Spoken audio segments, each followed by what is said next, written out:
This episode of the Off-Road Show is brought to you by Coffs Harbour 4-Wheel Drive Centre. G'day Off-Roaders. Well, the festive season is with us once more. So from all of us here at the Off-Road Show, we'd just like to say Merry Christmas! So it's time to get out there, dust off the camp gear and get out to our favourite camp spots. So please make sure you do it safe, just make sure you do it. And we'll see you next year in 2010 on the Off-Road Show.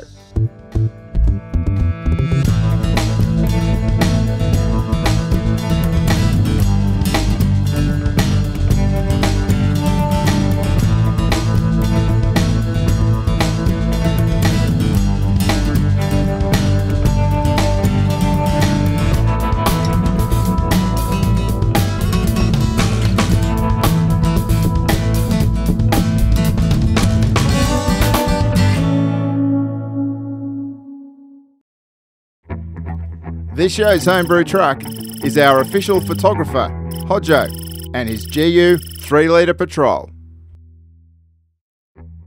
It's a 2000 model GU 3-litre, often referred to as a Grenade. The 2000 model 3-litre is often referred to as the Grenade because they blow up. How do I know this? Because it happened to me. I bought it 6 years ago, completely standard, with road tyres, standard side skirts, standard suspension, completely and utterly standard. Originally I bought the Patrol for surf trips and ski trips. I then moved up to Coffs about 3 years ago and things started falling off it with the terrain, and that dictated to me what I had to do to modify it. The first thing which fell off the car was actually the rear bumper, which, as you know, standard, they're completely and utterly useless, they're plastic. I'm fortunate enough to have a brother-in-law who's a sheet metal welder, and Greg, the guru welder. They both together have made my custom rear bar, which is pretty tough and it's handled all knocks so far with no dramas at all. The standard bar which comes on the GU doesn't cut it at all. You can't put a winch on them, so I've got an ARB winch bar with a 12,000 pound Ironman winch on it.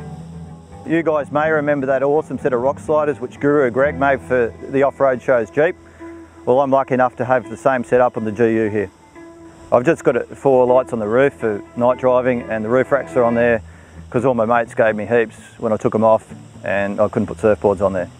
It's got a Safari snorkel, which is pretty much a given, you need them. The standard 3-litre is about 118 kilowatts and 355 newton meters of torque. With this Patrol, I've put a Steinbauer chip in it, which increases the torque heaps. I'm not sure what the kilowatts are, but the newton meters of torque are about 465. Also, to improve the performance motor-wise, I've put a 3-inch exhaust from the dump pipe all the way through to the back. That made a huge difference, both in economy and increased power as well.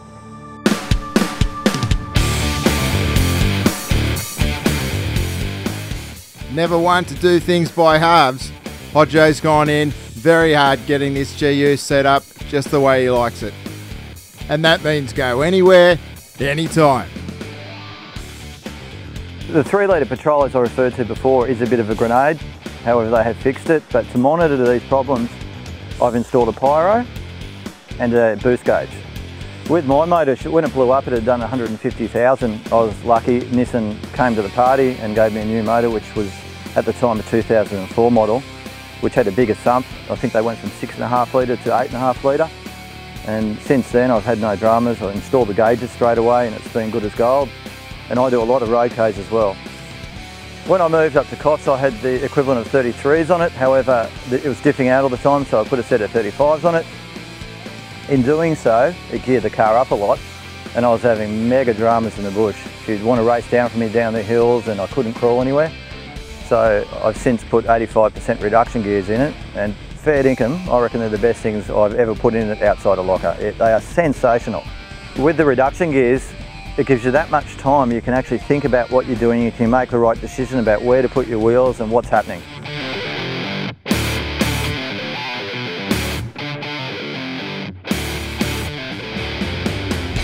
I've got an ARB air locker in the front, and at the moment the rear is just a standard LSD, which I plan on changing to an air locker soon. Another thing with GUs, the later model ones particularly, they're all automatic hubs. I changed that because I had a few dramas with them. One blew up, and I've just put a set of manual hubs which came off a GQ. The only bad thing is your mates come in and unlock them or put them back in, and that's happened to me heaps of times. Whatto? The rims are just 16s. They come standard with the 16. They're just a standard steel rim. I've got metrics on it which are 315/75s, which is 35 basically. And I'm running Mickey Thompson MTZs, which I found awesome. And I've tried other ones and they're nowhere near as good. These, I reckon, are the ultimate all-rounder. Hot Joe's GU was originally fitted with a 3-inch lift kit, but that soon got replaced with a full-on 5-inch Tough Dog kit. 45mm bore adjustable shock absorbers, Tough Dog springs and panhard bars all come together nicely to make the GU an extremely capable tourer. Inside the troll, I've got pretty much the standard type of stuff. I've got a UHF radio and the gauges I talked about before. I've got an aftermarket seat which I'm going to change to a Stratos soon. In the back of the troll I've got a Trailblazer fridge, 100 litre one, which is massive, so it stays in there all the time. But on the good side of that, myself and the crew when we're in the bush, it's sensational because after a hard day slogging it and working hard, sit around a campfire with a nice cold beer, there's nothing better. The patrol's nearly done, I'd say. There's a few things which are being forced upon me. The sub-tank at the moment's rusted out from a crook loader diesel. I've got a 70 litre aftermarket long range tank about to go in, and I'm also going to put a rear locker in at the same time. Patrol owners should also be aware of the fact that if you put these big wheels and tyres on them, the rear door cops a heap of stress. Mine's cracked. I fixed it and welded it and it's still cracked. So very shortly we're going to put a wheel carrier on the back of the rear bar there. The body's getting pretty worn and scratched right now, so there may be a colour change coming up one day. My Troll is my everyday car as well. The other half's got a RAV which I don't drive. So this car gets me to the tracks, which are only 3 kilometres from my house, so we're very lucky here. You can let the tyres down at home and go straight to the bush. And when I'm talking about these tracks, they are seriously hardcore tracks, but the Patrol handles it real well. There's a bit of a funny yarn as how I got into four-wheel driving and why I bought this car. I used to work with Watto in Sydney. We were at work one day and he came up to me, he goes, "Hodjo, you've got to get yourself a four-wheel drive." And I said, "What for, mate?" "I just go surfing." And he goes, "No, mate, get one, it'll change your life." And at the time I thought it was a pump up, but I fair dinkum, it's true.